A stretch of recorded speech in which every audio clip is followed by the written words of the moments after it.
Hello বন্ধুরা, চলে এসেছি আবার একটা ভিডিও নিয়ে। তো আজ তোমাদেরকে একটা চেরি ব্লসম আর্ট করে দেখাবো। তো আমি সর্বপ্রথম এখানে একটা বেস কোট কালার নিয়েছি, আর এই হালকা কালারের মধ্যে এই আর্টগুলো করলে পরে বেশি ভালো ফোটে। তো আমি এখানে কালার অ্যাপ্লাই করে 60 সেকেন্ড কিওর করে নেবো। আমি এখানে একটা প্লেট নিয়েছি, আমার কাছে তখন মিক্সিং প্যালেট ছিল না।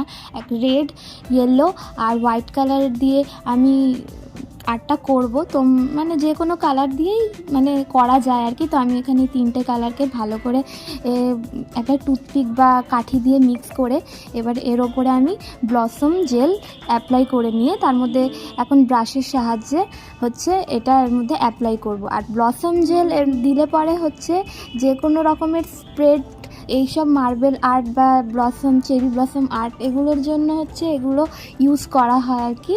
তো এবার একটুখানি আমি গ্লিটার দিয়ে দিলাম, তারপরে লাস্টে টপ কোট দিয়ে 60 সেকেন্ড কিওর করে নিয়েছি।